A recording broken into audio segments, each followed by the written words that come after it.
Mute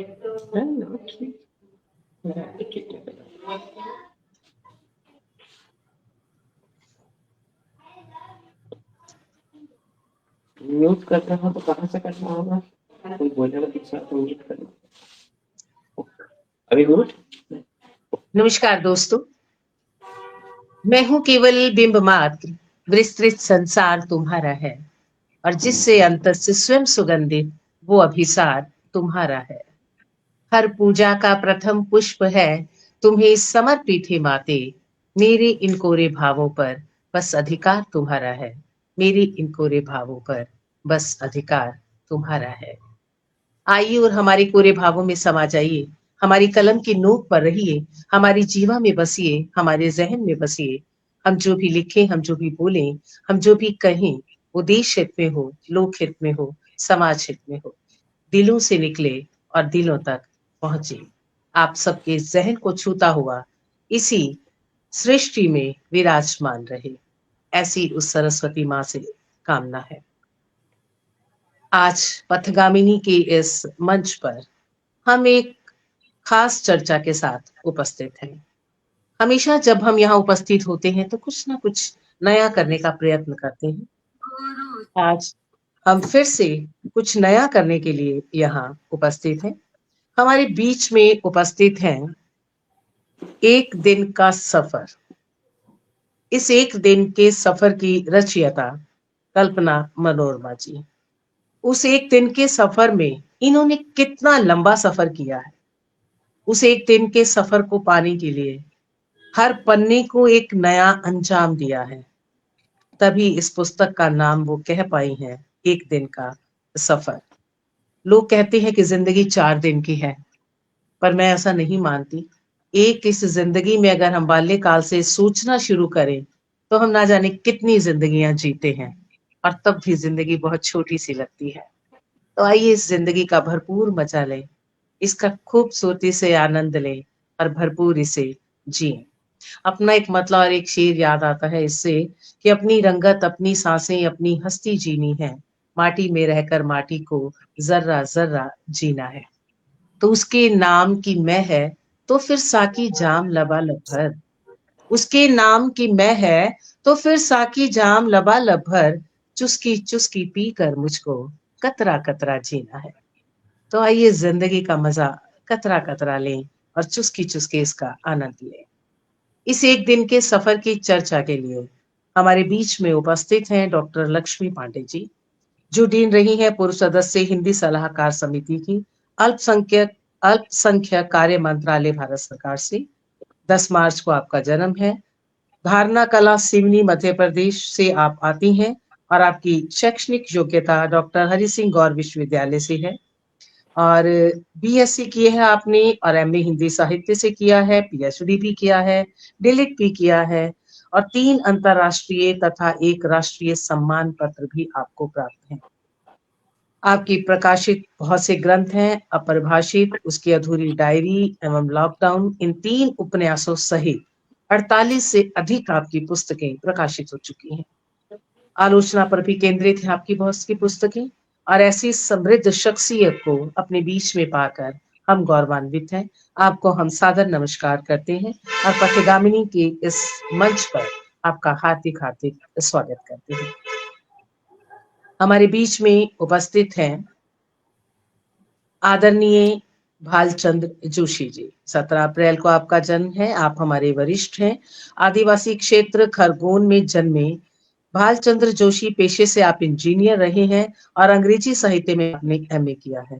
8वें दशक के उत्तरार्ध में कहानी लेखन की आपने शुरुआत कर दी थी। जीवन का एक लंबा हिस्सा आदिवासियों के बीच में बिताया है आपने। ये पढ़कर मैं अचंभित भी थी और मुझे बहुत अच्छा भी लगा। आदिवासी जीवन पद्धति तथा कला का विशेष अध्ययन किया है। सर मैं यहीं से आपको निमंत्रण दूंगी कि कभी आपसे 1 बाय 1 मतलब आपके साथ साक्षात्कार करेंगे हम भालचंद्र जोशी जी से और मैम आपसे भी, तब आपके बारे में हम और अधिक विस्तार से अपने श्रोताओं को हम बता पाएंगे और खुद भी हमें बहुत कुछ सीखने को मिलेगा। निमाड़ की कलाओं और लोक कथाओं पर भी आपने काम किया है। चित्रकला में भी आपकी सक्रिय रुचि रही है। देश के प्रमुख अखबारों के लिए आप समसामयिक विषयों पर लेखन करते रहे हैं और कुछ समय तक आपने लघु पत्रिका यथार्थ का संपादन भी किया है।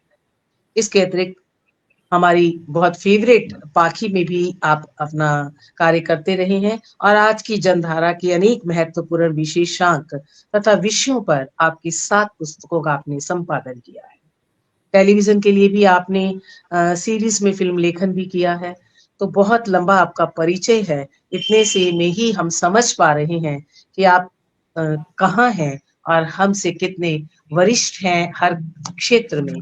तो आपसे हमें भी सीखने को बहुत कुछ मिलेगा। आप दोनों का पथगामिनी के इस मंच पर मैं हार्दिक स्वागत और अभिनंदन करती हूँ। मैं सोनिया सोनामक्स, पानीपत, हरियाणा से।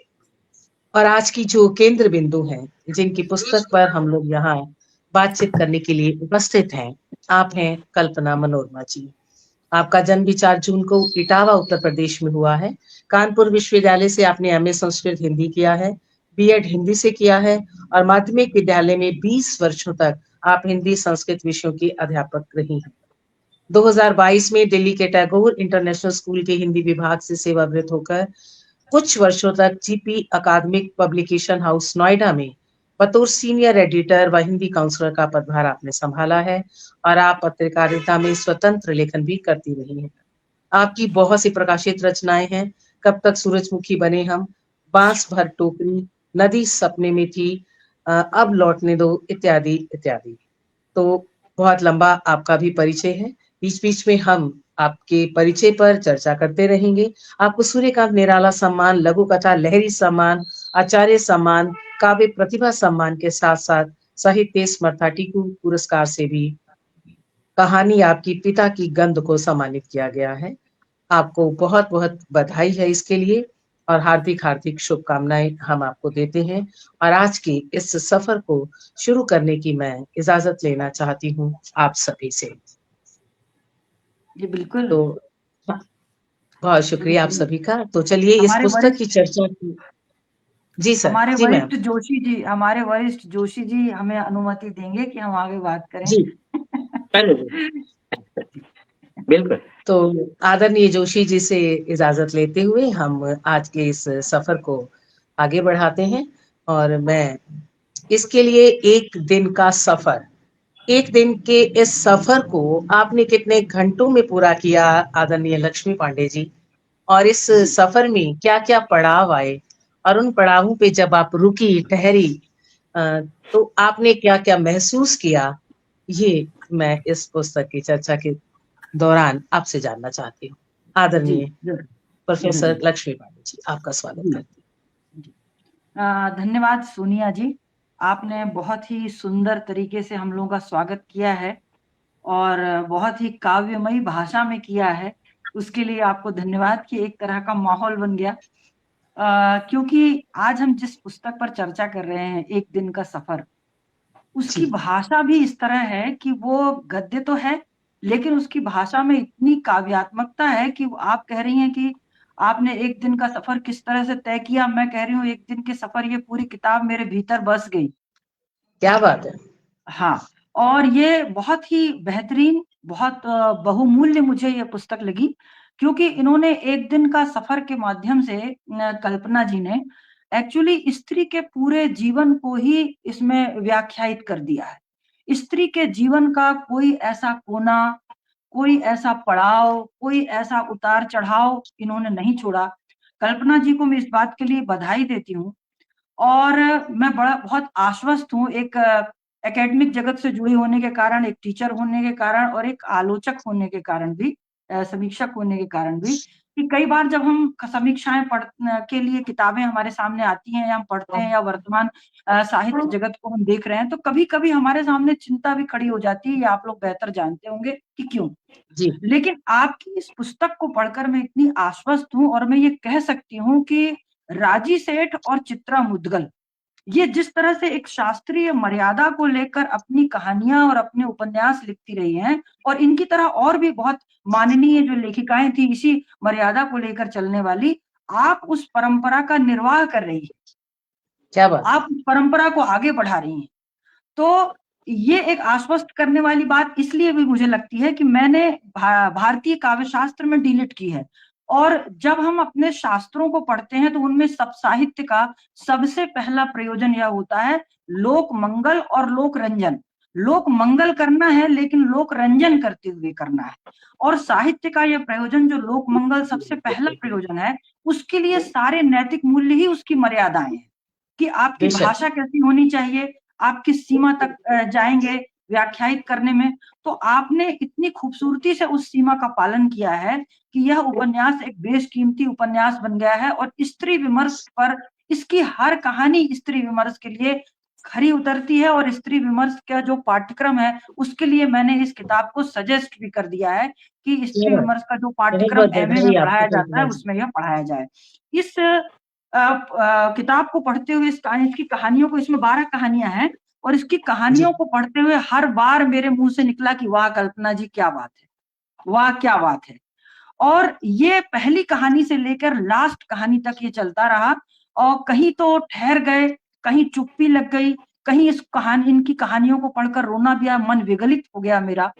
और मुझे लगता है कि इसकी जो कहानी का, जिस कहानी को इन्होंने टाइटल बनाया है कल्पना जी आपने, एक दिन का सफर, आप भी वर्किंग वुमेन रही हैं जो स्त्रियां कार्य क्षेत्र में जाती हैं, वो सुबह से लेकर रात तक वो कितने मोर्चों पर काम करती हैं, किस तरह से सुबह उठने से लेकर टिफिन बनाना, जल्दी जल्दी जाना, उसमें कोई अगर हमारा सहायक ना, ये भी काम कर लेना, बिल भी भर देना, किताब भी ले आना, उससे भी बात कर लेना, उससे भी बात, ये सारी चीजें होती हैं कई बार।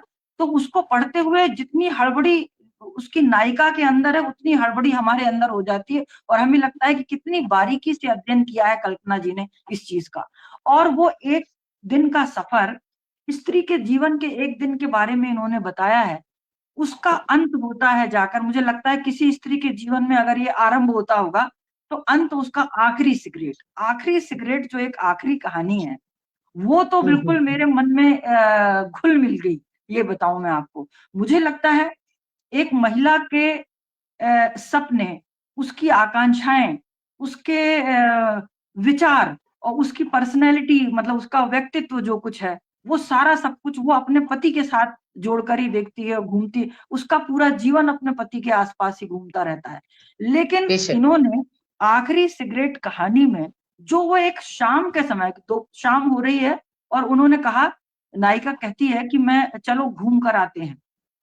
तो गार्डन में घूमने के लिए जाना, बगीचे में घूमने के लिए जाना, उसके लिए कितना मनाना पड़ता है, और जिस तरह से पति रिएक्ट करता है, जिस तरह से वो प्रतिक्रिया व्यक्त करता है, इन्होंने अपने शब्दों के माध्यम से वो पूरा चित्र उकेर दिया है कि अगर वो हास्यास्पद मान रहा है इनकी बात को, या कि तुम ही चली जाओ, तुम आगे चली जाओ, या इस तरह मत चलो, या ये मत पहनो, या मैं यही पहनूंगा, तो वो जब हम पढ़ते हैं तो हमें लगता है जैसे हम वो पूरा चेहरा हमारे सामने आ जाता है।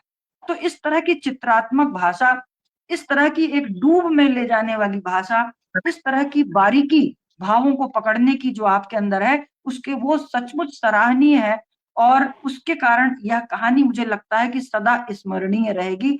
और मुझे लग रहा है कि शायद 90% औरतों के, 90% कह रही हूँ मैं आपको, जी जी। कि 90% स्त्रियों के जीवन में इस तरह की शाम अगर आई हो तो शायद रिएक्शन इसी तरह का मिलता होगा, ऐसा ऐसा मुझे लगता है।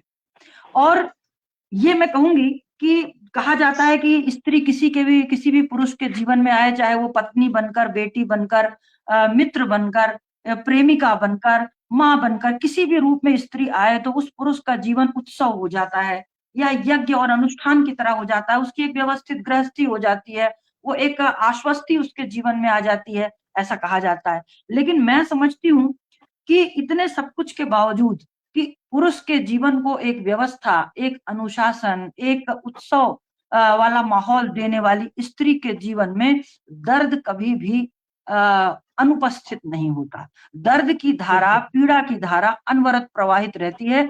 और ये भी ऐसा मत सोचिए कि मेरा ये कहने का मतलब है कि मैं कोई पुरुषों के खिलाफ बोल रही हूँ, बिल्कुल नहीं।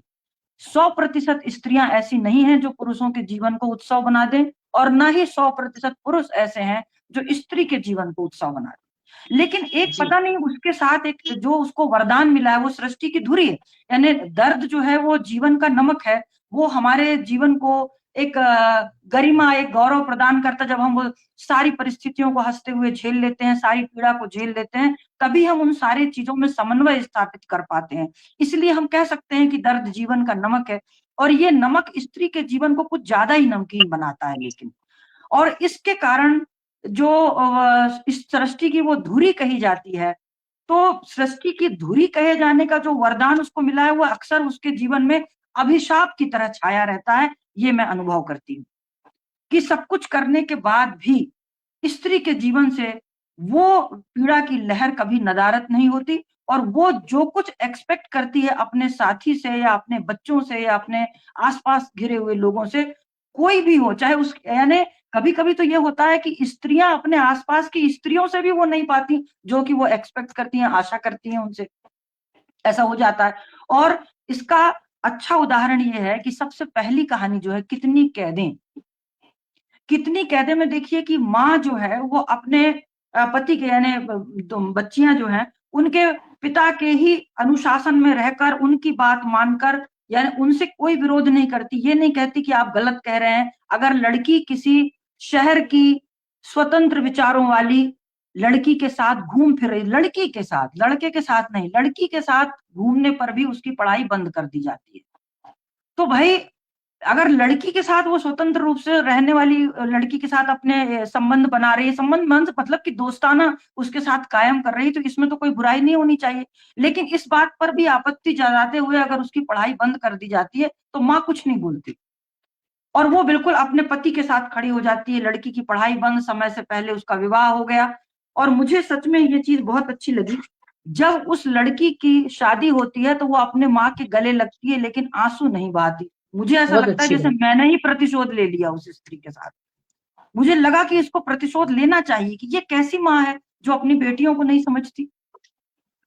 लेकिन यहाँ कल्पना जी ने इतनी सुंदरता से कि प्रतिभा जो है वह जो चाहती है वो करती है क्योंकि उसके अंदर वो आत्मविश्वास है। लेकिन बड़ी बेटी जो है वह इस प्रकार के शोषण का शिकार हो जाती है, और उसका प्रतिशोध मुझे बड़ा दुखी कर जाता है कि वो अपने आप से ही प्रतिशोध लेती है। मुझे ऐसा लगता है वो माँ के घर आना बंद तो कर देती है, माँ के सामने आंसू नहीं बहाती, लेकिन वो इतनी ज्यादा घुलती है और अंदर ही अंदर घुलकर इस तरह बीमार पड़ जाती है कि अंततः वो मृत्यु को प्राप्त होती है। तो ये कहानी बड़ी दर्दनाक है। उसी तरह मुझे दूसरी कहानी जो हंसू और हंसू, इसमें जो उस नायिका की नानी है जो जिसको दिखना बंद हो जाता है और वो अपने ही घर में अपने ही बच्चों की उपेक्षा का शिकार हो जाती है धीरे धीरे, और उपेक्षा का शिकार होने के कारण उसका जीवन जिस तरह का हो जाता है कि वो उसका ना खाने का कोई हिसाब किताब है, ना उसको पहनने का कुछ होश है, और ऐसे रहते हुए वो हंसती है। और उसमें मैंने यहाँ एक निशान लगाया हुआ है कि उसको उससे पूछती है कि नानी आप इतना हंसती क्यों हैं? तो वो कहती है कि वो कहती है कि रोना किसी को सीखना नहीं पड़ता, हंसी सीखने में उम्र निकल जाती है। अब जबकि हमें हंसना आ ही गया है तो आखिरी दम तक बस हंसती रहूं, यह सोचती हूँ। तो यहाँ कितनी गहरी बात लेखिका ने पकड़ी है कि स्त्री को उसके परिवार के लोग भी अगर उसके किसी कमी के कारण उपेक्षित कर दें तो उसका जीवन जिस तरह का हो जाता है वो बिल्कुल दर्पण की तरह प्रस्तुत करती है यहाँ पर। और हम जो कहते हैं जैसे इसमें जो बेटी है अगर वो अपनी माँ के प्रति सहानुभूति रखती है, तो मैं बार बार उसको पढ़ते हुए आगे बढ़ती रही और मैं सोचती रही कि क्यों अपने भाइयों और भौजाइयों के भरोसे इसने अपनी माँ को छोड़ दिया, अपने साथ ले आती या किसी को कुछ कहती कि भाई तुम माँ का ख्याल रखा करो, लेकिन ऐसा नहीं हुआ।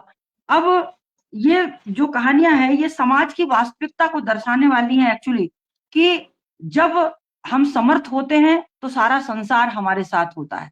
अगर हम समर्थ नहीं है, किसी तरह का अभाव हमारे पास शारीरिक रूप में हो जाए या आर्थिक रूप में हो जाए तो हमारे अपने ही हमसे दूर होने लगते हैं, और कुछ मजबूरी की बात करके अलग होने लगते हैं और कुछ अपनी व्यस्तता की बात करके अलग होने लगते हैं। ये चीज हमको समाज में देखने को मिलती है। अभी मेरे साथ एक दिन ऐसा हुआ कि मैं एक पत्रिका है उसकी संपादक महोदया से मेरी बात हुई 8 एक दिन पहले, 10 दिन पहले। तो उन्होंने, हम लोग की कुछ बात चल रही थी इस साहित्य के प्रयोजन, इस टाइटल से एक लेख पर। मैंने वो लेख लिखा था साहित्य के प्रयोजन। तो उन्होंने कहा मुझसे कि लक्ष्मी जी, ये जो साहित्य के प्रयोजन आपने शास्त्रीय दृष्टि से लिखे हैं, आपने जो लिखे हैं वो शास्त्रीय दृष्टि से हैं, पुराने जमाने की, शास्त्रीय शब्द नहीं कहा उन्होंने, पुराने जमाने के हिसाब से, इसको कुछ बदलिए भाई, नई पीढ़ी के हिसाब से करिए, कुछ प्रयोजन नई पीढ़ी के हिसाब से होना चाहिए।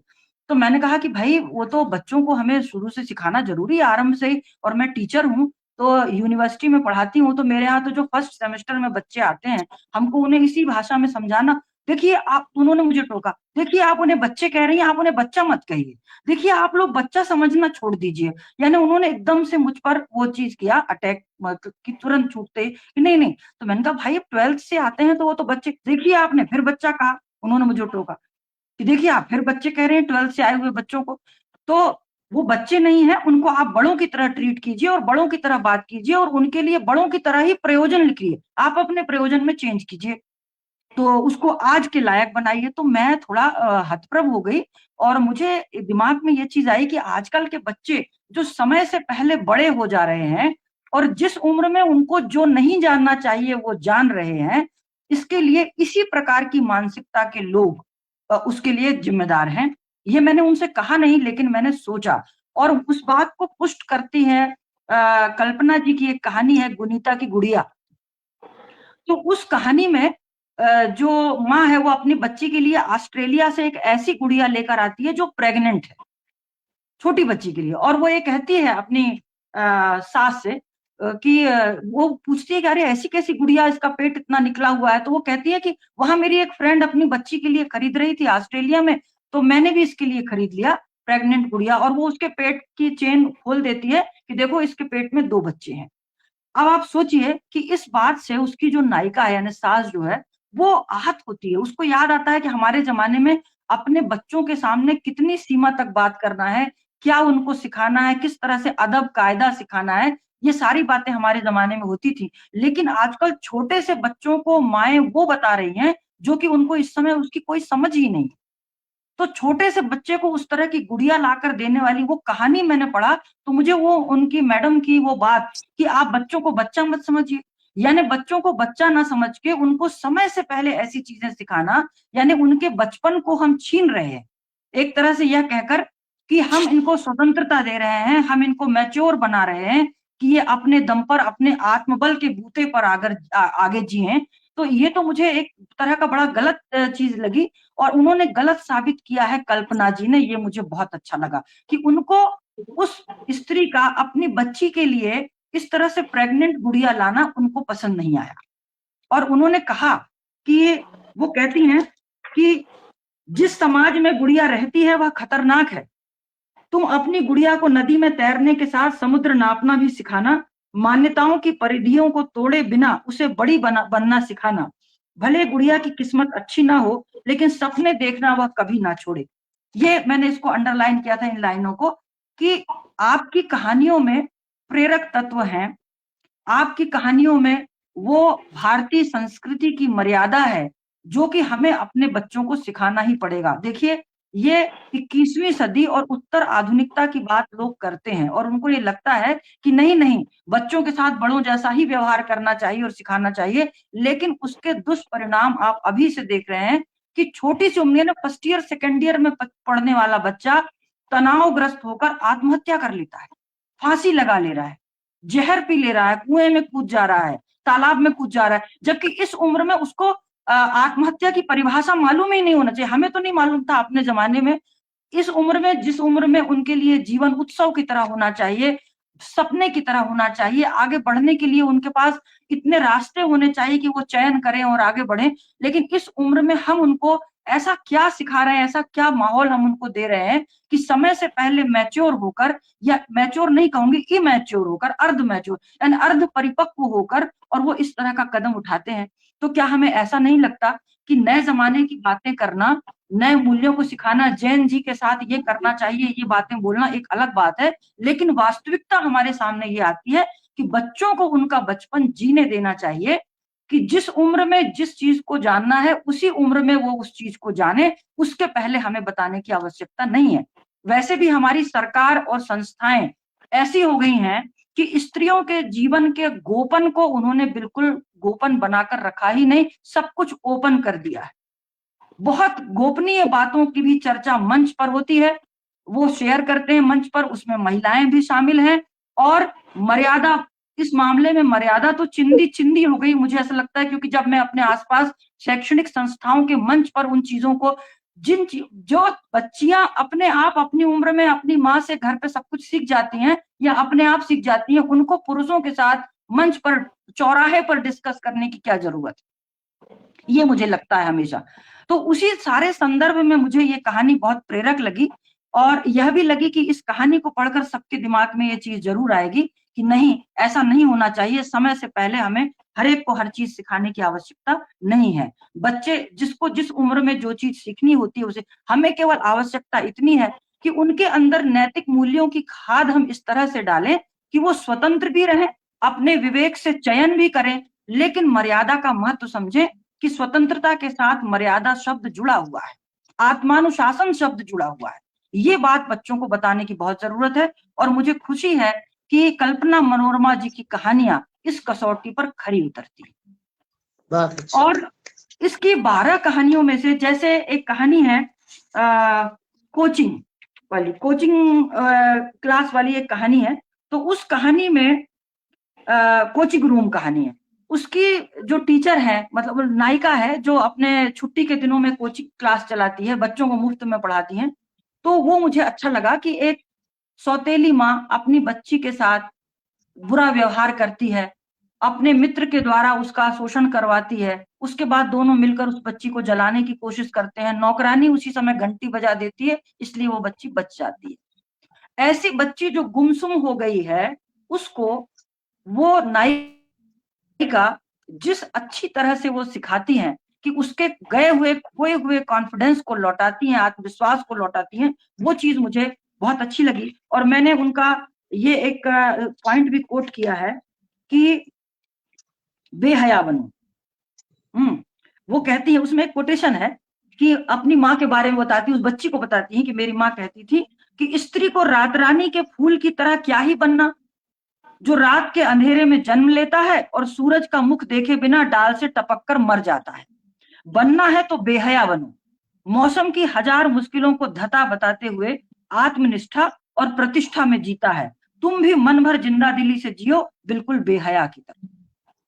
यानी वो जो बेहया का फूल होता है, वो किस तरह से निर्द्वंद दिन और रात हर तरह के मौसमों को सहता हुआ भी अपनी डाल पर बना रहता है, उसकी तुलना करते हुए जीवन के साथ, और उसको प्रेरित करना कि तुम इस तरह से आगे बढ़ो। ये मुझे लगता है कि आत्म दृढ़ बनाने के लिए और खोए हुए आत्मविश्वास को लौटाने के लिए ये बहुत ही सुंदर पंक्तियां हैं और बहुत ही सुंदर उदाहरण है। क्योंकि छुई मुई बनना और इस तरह से अपने जीवन के साथ खिलवाड़ करना, ये सब तो पुराने जमाने से चला आ रहा है। अगर हम ये सोचें कि ये नया समय है और हमको स्त्रियों को एक नए रूप में, अपने बच्चों को, बेटियों को ढालना है, तो मुझे लगता है हमें इसी तरह के उदाहरणों के साथ उनको आगे बढ़ने के लिए प्रेरित करना चाहिए, जो कि इस कहानी में किया गया है। और इसके लिए मैं उनको बहुत बहुत साधुवाद देती हूँ, क्योंकि हम लोग ऐसा है कि जब हम पढ़ाते हैं यूनिवर्सिटी में, तो आप समझ सकते हैं कि रोज हजारों बच्चे हमारे आसपास होते हैं, सामने होते हैं, तो उनकी चिंता भी हमारे अंदर उतनी गहरी और उतनी व्यापक होती है। उन छोटी छोटी बच्चियों को देखकर हमें लगता है कि इनको हम क्या सिखाएं कि इनके अंदर आत्म दृढ़ता हो, आत्मविश्वास हो, आत्मबल हो, जिसके बूते पर ये कभी भी किसी भी हालत में कि फेल हो जाएं, परसेंटेज कम हो जाए, बॉयफ्रेंड साथ छोड़ दे, या लिव इन रिलेशनशिप की तरफ बढ़ जाएं, ऐसे गलत रास्तों पर जाने से इनको किस तरह से बचाएं, ऐसा क्या सिखाएं इनको कि ये बेटियां सही रास्ते पर चलकर अपने जीवन को सुरक्षित रख सकें और अपना एक मकाम बना सकें, अपने अस्तित्व की पहचान बना सकें। ये चिंता हमेशा रहती है। एक साहित्यकार होने के नाते, टीचर होने के नाते तो होगी ही, लेकिन एक साहित्यकार होने के नाते वो चिंता दोगुनी हो जाती है। तो जब इस तरह की कहानियां आती हैं सामने, तो हम उसको क्लास में पढ़ाकर, थोड़ा सा उनको ये उदाहरण देकर और उनको आगे बढ़ने के लिए प्रेरित करने का हमें एक मौका मिल जाता है कि पाठ्यक्रम से इतर भी कुछ बात हम बच्चों के साथ करने के लिए इस तरह की कहानियों का उपयोग कर सकें। तो इस बात के लिए ये संग्रह पूरा मुझे बड़ा सराहनीय लगा। और इसकी नेक्स्ट एक जो कहानी है, स्त्रियां धूमकेतु नहीं होती, स्त्रियां धूमकेतु नहीं होती, उसमें भी इन्होंने यह कि हम चाहे हमारे जीवन में कितने भी उतार चढ़ाव आए, लेकिन हमें हिम्मत नहीं हारनी चाहिए और किसी भी उम्र में हम अपने सपनों को पूरा कर सकते हैं। जैसे इसकी नायिका लाइब्रेरी से जुड़ जाती है, पढ़ना शुरू कर देती है और उसके बाद एक लड़की को उसके घर जाकर कोचिंग पढ़ाने के लिए भी तैयार हो जाती है, अपने पति के द्वारा व्यंग किए जाने के बावजूद, अपने पति के द्वारा बहुत ही परिहास में या बहुत ही उपहास उड़ाते हुए बात करने के बावजूद वो अपना आत्मबल नहीं खोती। ये बात मुझे बहुत अच्छी लगती है कि किसी भी उम्र में हम अपने जीवन की सार्थकता तलाश सकते हैं, क्योंकि हम अपने जीवन का आधा समय तो अपनी जिम्मेदारियों में व्यतीत करते हैं। भाई बच्चे पैदा हुए हैं, बच्चे बड़े करो, उसके साथ साथ नौकरी करना जरूरी है, अपने कार्य क्षेत्र में जाना जरूरी, तो वो भी कर रहे हैं। तो नौकरी और परिवार, इसके बीच में कहीं हम जैसे अपने आप को भूले हुए रहते हैं। लेकिन अगर जीवन के उत्तरार्ध में भी हमको फुर्सत मिलती है तो हम अपने जीवन की सार्थकता तलाश सकते हैं और तलाशना चाहिए ही। मुझे तो लगता है कि इस तरह के जो कदम होते हैं स्त्री के जीवन में, वो उसकी 75% बीमारियों को दूर कर सकते हैं। क्योंकि स्त्रियां जिस तरह से तनावग्रस्त होकर शुगर की पेशेंट या ब्लड प्रेशर की पेशेंट हो जाती हैं या हार्ट पेशेंट हो जाती हैं, मुझे लगता है वो अतिरिक्त सोचना और अपने आसपास घिरे हुए लोगों के उपहास का पात्र बनना या व्यंग को, तानों को सुनते रहना, या कोई हमसे हमारा मजाक उड़ाते हुए कोई बात कहे उस चीज को, या कोई ये कह दे कि आपने किया क्या है, आप जो करती हैं वो अपने लिए कर रही थी, रोज तो आप जाती हैं बाहर, तो बाहर जाना मतलब काम नहीं कर रही हैं, आप तो घूम भी रही हैं साथ में। इस तरह की सारी बातों को सुनकर वो जिस तरह से डिप्रेस हो जाती है, जिस तरह से तनावग्रस्त हो जाती है और तमाम बीमारियों को पाल लेती है, उसका तो मुझे एक ही उपाय लगता है कि वो अपने जीवन की सार्थकता तलाश करे, चाहे जिस उम्र में करे। और ये इस तरह की कहानियां उसके अस्तित्व को बचाए रखने के लिए कि हम हैं, हम थे और हम रहेंगे भी। हम जिस जिस रूप में थे उस रूप में हम अपने अस्तित्व को साबित करेंगे। लोग हमें भूल नहीं सकते, हमें नेग्लेक्ट करके नहीं जा सकते। हम अपने एक जगह हम अपने समाज में बनाकर रखेंगे। ऐसी स्त्रियों को रेखांकित करती है ये वाली कहानी। एक कहानी है नमक भर कुछ और। ये बड़ी मर्मस्पर्शी कहानियां हैं सारी की सारी। मैं ये नहीं कह सकती कि इसमें से किसको मैं 101 नंबर दूं, किसको मैं 90 नंबर दूं, किसको 99 नंबर दूं। मुझे सारी कहानियां बहुत मर्मस्पर्शी लगी। लेकिन जैसा कि मैंने आपको कहा था कि वो आखिरी सिगरेट कहानी एकदम मुझे लगा जैसे वो हर स्त्री के जीवन की कहानी है। मुझे लगा जैसे कि वो अपनी सुना रही हैं, या जैसे हम सामने हैं वो हमारी बात सुना रही हैं, कि एक एक छोटी छोटी बारीकियों को, बारीक भावों को भी उन्होंने पकड़ा था। उसी तरह नमक भर कुछ और कहानी जो है, ये बहुत ही गहरी समझ रखने वालों को ही ये समझ में आएगा कि ये जो थोड़ा सा नमक और हमें चाहिए, कि हमको हमारे अभाव दूर हो गए, हम जो चाहते थे पा लिया, हमारे घर परिवार में सब समृद्ध हो गए, सब कुछ है जीवन में, लेकिन कभी कभी कुछ एक ऐसी चीज हमारे भीतर सालती रहती है, हमें लगता है कि कुछ है जो हमें बेचैन कर रहा है। तो रिश्तों में ही कहीं कुछ वो रहता है, या अपने जीवन की सार्थकता में ही कोई जो सार्थकता शब्द है, कि हमें कुछ ऐसा करना चाहिए कि जो हमें आश्वस्त करे कि हाँ अब ठीक है, अब मन अच्छा लग रहा है, अब मन को ठीक लग रहा है, अब हम आश्वस्त हैं कि हम जो चाहते थे वो हमने किया। तो सब कुछ पाने के बाद कि अच्छा घर है, बेटा अच्छा है, सब कुछ ठीक है, लेकिन वो चुटकी भर कहीं थोड़ा सा नमक और कुछ उनको चाहिए भावनात्मक रूप से, जो मन को आश्वस्त करे। जो लेखिक यहाँ नायिका जो है वो कुछ लोगों को खाना खिलाकर, कुछ अभावग्रस्त लोगों की मदद कर कार से उतरकर मदद करती है, और उसमें ही उसको एक अच्छा लगने लगता है। तो मुझे ये लगा कि हाँ, इस थोड़ा सा नमक और की जरूरत शायद हम सभी के जीवन में रहती है, लेकिन समझने की जरूरत रहती है और उस अवसर को प्राप्त करने की जरूरत रहती है कि वो थोड़ा सा नमक कहीं और जो हमें आश्वस्त करेगा, जो हमें एक सार्थकता प्रदान करेगा, जो हमें हमारे मन को शांति और स्थायित्व प्रदान करेगा, वो हमें कब मिलेगा, किस अवसर पर मिलेगा, इसकी तलाश हमें रहती है। और हमें प्रयास करते रहना चाहिए कि हम ऐसा कोई अवसर तलाशें, कुछ ऐसा करें अपने जीवन में कि हम उसको सार्थक कर सकें। एक कहानी पहियों पर परिवार। ये कहानी ऐसी है कि जब ट्रांसफर होते हैं तो ट्रांसफर में हर बार नई जगह से हमें तालमेल बिठाना पड़ता है। तो ये ऐसे ही एक परिवार की कहानी है, लेकिन ये अंततः जुड़ जाती है पर्यावरण से, कि पेड़ों को काटने या पेड़ों की रक्षा करने से कि उनके साथ हमारा, भले ही वो पेड़ हैं, लेकिन उनके साथ हमारा रिश्ता बिल्कुल मानवीय संवेदनाओं से भरे हुए रिश्तों की तरह ही होता है, कि जैसे वो हमारी बात को, हमारे वरदान को, हमारे अभिशाप को, हमारे द्वारा दिए गए श्राप को, हमारी गालियों को, हमारे प्रेम को, हर चीज को वो पेड़ समझते हैं। और इसलिए हमें उनके साथ संबंध निर्वाह करते हुए एक बहुत ही अच्छा प्यारा सा संतुलन, आत्मीय संतुलन बनाकर रखना चाहिए। ये सीख उस कहानी के दौरान मिलती है कि वो पेड़ को थोड़ा आहत करती हैं और बाद में उन्हें समझ में आता है कि नहीं, मुझे ये ऐसा नहीं करना चाहिए। तो इसकी आखिरी मोड़ पर एक कहानी है, वह भी अपने आप, यानी मैं अगर सारी कहानियां करना चाहती हूँ कि मुझे लगता है कि थोड़ा सा हम छोड़ दें अभी आगे। बस जोशी जी वही अगला वाक्य मेरा वही था जो आपने बोल ही दिया। मैं यही कह रही थी कि ये पूरी 12 कहानियां अपने आप में पूरी वजनदारी रखने वाली कहानियां हैं। इसकी भाषा ऐसी है कि कल्पना जी की भाषा पर जबरदस्त पकड़ है और उनकी भाषा में वैविध्य है। मानक हिंदी के साथ वो उर्दू और अंग्रेजी का प्रयोग करते हुए जो लोक की भाषा का तड़का लगाती हैं, वो इतना सुंदर बना देता है उस भाषा को कि जैसे मैं आपको एक तो उदाहरण दूंगी, बहुत जल्दी अपनी बात खत्म कर रही हूँ, कि जैसे झुकी हुई डालियां धूप अगोरने में व्यस्त है, जोगिया सांझ है। यानी परंपरागत रूप से जो साहित्यकार लिखते हैं सिंदूरी शाम है, तो इनकी जो सांझ होती है वो जोगिया सांझ है, तो बड़ी खूबसूरत शब्दावली हो जाती है। मन किलस उठता है, और इस तरह से ऐसे अनेक शब्द यहाँ पर आते हैं, मन किलस उठना और जोगिया सांझ, जैसे कि हम एक है कि मेरा मन तुम्हारे मन में कभी अटा ही नहीं। ये लास्ट वो आखिरी सिगरेट वाली कहानी में ये बात आती है।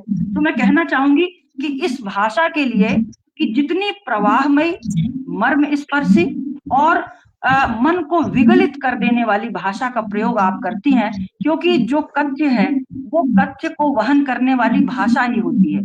अगर वो भाषा हमारे मन को छूती है तो कथ्य भी हमारे मन में उतर जाता है, और जब कथ्य मन में उतर जाता है तो नेचुरली हमारा जीवन परिवर्तित होता है, हमारी सोच परिवर्तित होती है। इसलिए मैं आपको इस बात के लिए भी साधुवाद दूंगी कि आपने बहुत ही सुंदर भाषा का प्रयोग किया है, जो सराहनीय है। आपकी ये सारी कहानियां प्रेरक भी हैं, और मैं कहना चाहूंगी कि जिस तरह से आपने स्त्रियों को समझा है, जिस तरह से उनके जीवन के कोने कोने को आप झांक आई हैं, और जिस तरह से खूबसूरत शब्दों में आपने उसको अभिव्यक्ति दी है, मैं कहूंगी कि कल्पना जी, आप स्त्री मनोविज्ञान की अध्येता हैं। स्त्री के मन को समझना आपको खूब आया है, और इसलिए आप स्त्री जैसे जिस तरह से अपना जीवन बिता सकती है, या जैसे बिता रही थी, या जैसे उसको होना चाहिए, इन तीनों चरणों पर आप अपनी बात को प्रेरक तरीके से और मन को छूने वाली बात, यानी मर्म स्पर्शी तरीके से आप रख सकी हैं, कि जिसको नेग्लेक्ट करके या उपेक्षा करके कोई आगे बढ़ ही नहीं सकता। आपकी हर कहानी प्रेरक है, और इसके लिए आपको बधाई देते हुए, सोनिया जी को धन्यवाद देते हुए कि उन्होंने भी मुझे यहाँ बोलने का इतना अवसर दिया, जोशी सर को मैं धन्यवाद दूंगी कि उन्होंने भी मुझे धैर्यपूर्वक सुना, और यहाँ मैं अपनी बात समाप्त करती हूँ। इसके बाद आप जो डिस्कशन करना चाहें या पूछना चाहें वो बात अलग होगी। धन्यवाद। बहुत बहुत शुक्रिया लक्ष्मी जी, बहुत अच्छे तरीके से आपने अपनी बात को रखा है, और यूं कहूं कि आपने हर कहानी को बहुत अंदर तक पढ़ा है, और कहीं ना कहीं, क्योंकि आप एक खुद स्त्री हैं, अध्यापिका भी हैं और साहित्यकार भी हैं, तो उसने शब्दों ने आपको बड़े करीब से छुआ है, जिस तरीके से आप अपनी बातों को रख रही थी। तो इसके साथ साथ मैं एक बार अपने सभी मेहमानों का स्वागत कर लेती हूँ, क्योंकि मेहमान जो हमारा होता है वो जान से प्यारा होता है। अगर ये श्रोता नहीं है तो हमारे यहाँ इस चर्चा का मुझे नहीं लगता कि कोई औचित्य रह जाता है। तो आप सभी का बहुत बहुत शुक्रिया कि आप बहुत धैर्य पूर्वक हमारी बातों को सुन रहे हैं, और बहुत सी कहानी आपकी समझ में भी आ गई होंगी। पथगामिनी हमारे साथ जुड़ी हुई है, सुंदर समीक्षा। आशा पांडे जी लगातार जुड़ी हैं। यद्यपि ये बदलाव आया है, किंतु आज भी ये गांव में कुछ लड़कियों का ये सच है। बिल्कुल सच कह रही हैं आशा पांडे जी, मैं भी महसूस करती हूँ, क्योंकि मैं भी अध्यापन से ही जुड़ी हूँ। जिस तरह से हमारी ट्रांसफर्स होती हैं और जिन बच्चों के बीच में हम रहते हैं, अभी भी बहुत कुछ ऐसा ही है जो कल्पना जी की कहानियों में है। और यही बच्चे जब अपने जीवन का निर्णय लेने लग जाते हैं तब अभिभावक परेशान होते हैं, ऐसी भी एक टिप्पणी है। पटल के सभी महान साहित्यकारों को मेरा सादर नमस्कार कर रही है रुखसाना जी। रुखसाना जी, आप सभी श्रोताओं भी महान साहित्यकार ही हैं। साहित्यकार सिर्फ साहित्यकार होता है, ना वो बड़ा होता है ना वो छोटा होता है। तो आपकी इस धैर्य को मैं नमस्कार करती हूँ। डॉक्टर जय अंजान जी भी कह रहे हैं बहुत अच्छी पहल। तो सभी को ये प्रोग्राम अच्छा लग रहा है क्योंकि पुस्तक पर चर्चा कम होती है और इस तरह की बातों को जब कविता, कहानी और गजल, गीत, मुक्तक छंद से अलग होकर लोग इतने धैर्य पूर्वक सुनते हैं तो वाकई ही अच्छा लगता है कि साहित्य अभी जिंदा है। तो अब हम आगे बढ़ते हैं जोशी जी की ओर, देखते हैं कि एक पुरुष होकर ये स्त्री मन को कितना समझ पाए हैं और ये कल्पना जी की कहानियों को कितना काल्पनिक मानते हैं और कितना सत्य के करीब समझते हैं। जैसा कि लक्ष्मी जी भी कह रही थी, तमाम स्त्रियों की ओर से मैं ये कहना चाहती हूँ कि मुझको यूं जीने की आदत है तो है, खुद की खुद से ही मोहब्बत है तो है, और सब गमों को ठोकरों पे रखती हूँ, अब जमाने को शिकायत है तो है। बहुत इसी सुंदर, अंदाज बहुत सुंदर बहुत सुंदर। कल्पना जी की कहानियां यथार्थवादी और प्रासंगिक हैं, बहुत जी सुंदर। जी। तो चलिए हम सुनते हैं धैर्य पूर्वक जोशी जी को। आपका बहुत बहुत स्वागत है सर। जी, नमस्कार सभी को। लक्ष्मी जी ने इतने विस्तार से एक एक कहानी के बारे में बता दिया है कि मेरे सामने संकट है कि अब मुझे क्या कहना चाहिए। मैं सोचता हूँ कि अब कहानियों को खोलने की अपेक्षा थोड़ा सा कल्पना जी की कहानी कला पर बात कर ली जाए, क्योंकि कहानी क्राफ्ट पर बात कर ली जाए, क्योंकि उन्होंने कहानियों के बारे में तो लक्ष्मी जी ने काफी बता दिया। कंटेंट को लेकर बातें कर ली है, जनरेशन को लेकर बात कर ली है, अभिभावकों की चिंता, पीढ़ियों का भटकाव, नई जनरेशन को लेकर उनकी चिंताएं, वो बहुत मार्मिक चिंताएं उन्होंने लक्ष्मी जी ने प्रकट की है और बहुत प्रासंगिक है। उनकी चिंता में माँ भी शामिल है, एक स्त्री भी शामिल है, एक अध्यापक भी शामिल है। तो उनकी चिंताओं को हम समझ सकते हैं और उस चिंताओं को समझते हुए ही इन कहानियों के मर्म भी खुलेंगे। जैसे उन्होंने कहा था, चित्रा मुद्गल और राजी सेठ का जिक्र किया था। चित्रा मुद्गल जैसी तो मुझे नहीं लगी है कहानियां, लेकिन राजी सेठ को मैंने पढ़ा है, उनकी कहानी पर फिल्म बनी थी तो मैंने स्क्रिप्ट लिखी थी और डायलॉग लिखे थे उसके। तो वो स्त्री जीवन की कहानियां कुछ हद तक इसमें उसकी परछाई देखी जा सकती है। तो इन कहानियों को पढ़ते हुए मैं एक बात कहना चाहूंगा। मैंने जैसे कहा कि हम क्राफ्ट को लेकर, पूरी कहानी कला को लेकर जो मनोरमा जी का है उस पर बात की जाए, तो जो बात है, जिस तरह का यथार्थ और आधुनिकता की बात आई है, तो मैं कहना चाहूंगा कि बहुत पहले से हमारे यहाँ हिंदी कहानी में है। नई कहानी के दौर से देखें हम तो तब भी आधुनिकता को लेकर बड़ा जोर था। जितना पुरुष जो कहानियां लिख रहे थे, जो संतरास, जो संबंधों के टूटन की, तो स्त्रियों को लगा कि इसमें उनके लिए भी गुंजाइश है। उन्होंने लिखी और बहुत सफल कहानियां लिखी। लेकिन उस दौर में कुछ ऐसी कहानियां भी आई जो आधुनिकता बोध की अपेक्षा आधुनिकता के प्रचलित रूपों को लेकर लिखी गई थी। यानी ऐसा लगा कि खुलापन अच्छी कहानी की पहचान हो सकती है। तो इस तरह वो कहानियां उस समय सराही गई, लेकिन जल्दी ही आलोचकों को और खुद लेखकों को लगने लगा कि इस तरह से कहानी पूरी नहीं बनती है। एक मुकम्मल कहानी इन्हीं चीजों से नहीं बन सकती, इसमें बहुत सारी चीजें आनी चाहिए। तो निजी संबंधों की कहानियां, उन चीजों को लेकर, संबंधों के बिखराव को लेकर वो लेखिकाएं भी बाहर आने लगी उससे, क्योंकि जीवन इससे बहुत आगे भी था। हाँ, वर्ग चेतना उसके बाद की कहानियों, इधर की कहानियों में भी देखता हूँ, तो मैं सोचता हूँ आधुनिकता और आधुनिकता बोध दो अलग अलग पद हैं। आधुनिकता, जैसे मैं एक चीज देखता हूँ कि कोई बहुत फैशनेबल कपड़े पहना है, तो पोशाक से आदमी की आधुनिकता नहीं प्रकट होती है। आधुनिकता आदमी के विचारों से प्रकट होती है कि उसके वैचारिकी में आधुनिकता किस हद तक शामिल है। मैंने बहुत फैशनेबल कपड़े पहने हुए, बहुत महिलाओं को सिगरेट पीते हुए सब देखा है, उनके साथ उठा बैठा हूँ, लेकिन जब बात करते हुए देखते तो उनके भीतर एक परंपरागत स्त्री धीरे से प्रकट हो जाती है।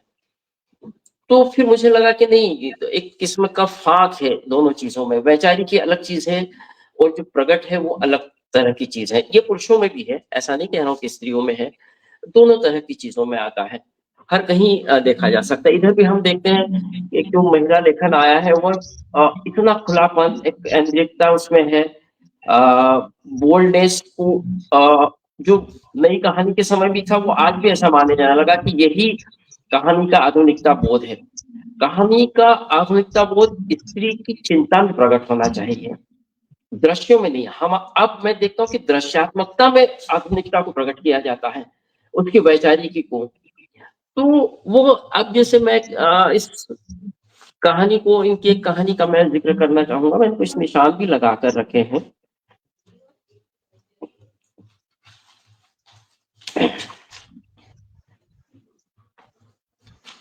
गुनीता की गुड़िया कहानी से मैं बात कहना शुरू करूंगा।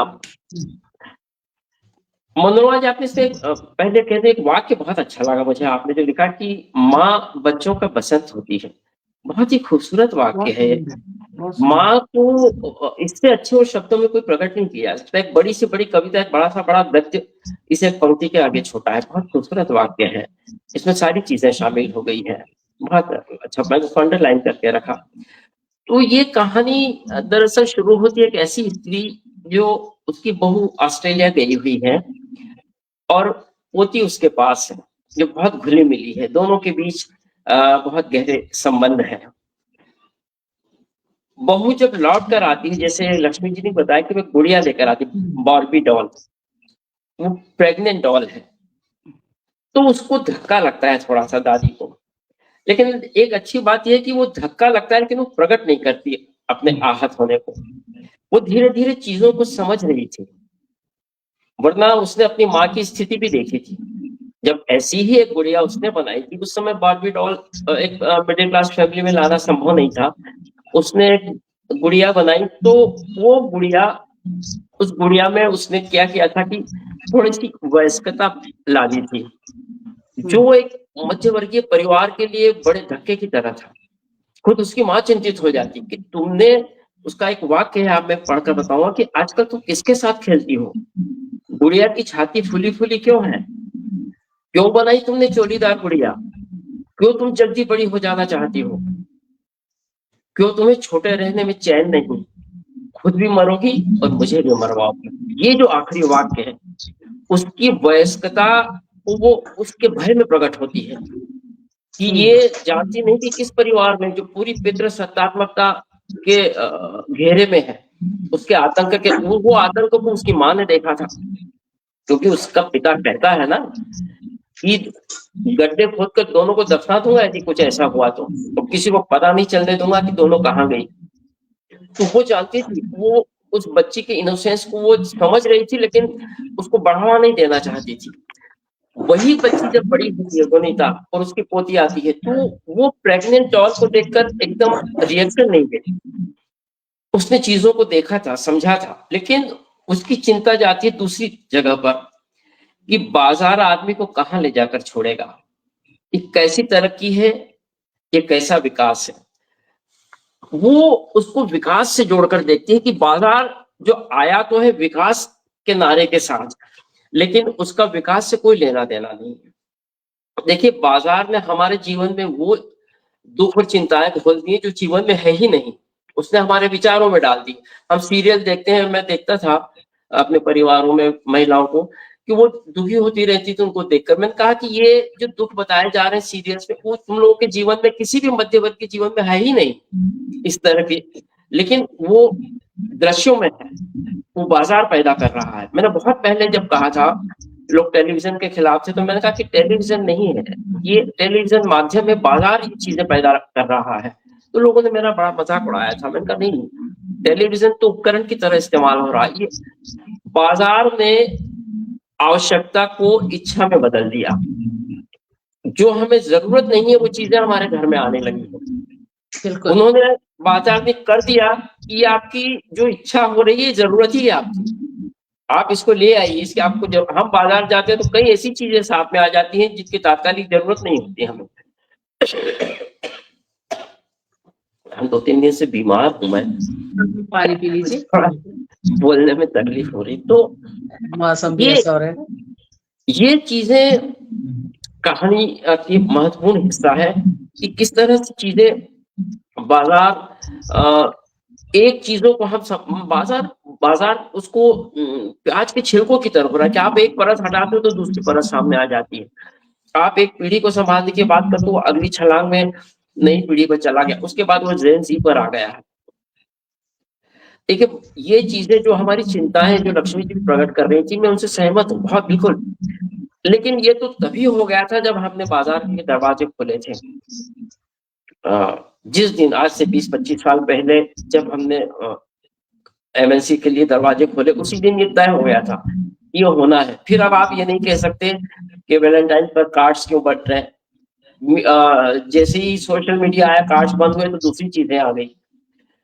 अब आप देखिए कि अभी मेरी एक रिश्तेदार है फॉरेन में, उसने कहा कि डिवोर्स होता तो डिवोर्स के रिंग भी हो गई, बताने के लिए कि मैं डिवोर्सी हूँ। और एक तरह का वो ये बताती है समाज में कि मुझे कोई फर्क नहीं पड़ता। तो अब वो सारी चीजें जिस तरह तेजी से बदल रही, बहुत सारी यूनिवर्सिटीज में लेक्चर देने के लिए जाता हूँ तो नई पीढ़ी के लोगों से बात करता हूँ, तो मैंने देखा कि वो इतनी तेजी से उनके विचार बदल रहे हैं। मैंने एक से पूछा कि भाई तुम लोग के बाद आगे क्या क्या सोचा है? उनका अच्छी जॉब, घूमना फिरना, उनका शादी। बोले शादी नहीं, जरूरत पड़ी तो किसी के साथ रह लेंगे। मैंने कहा क्यों?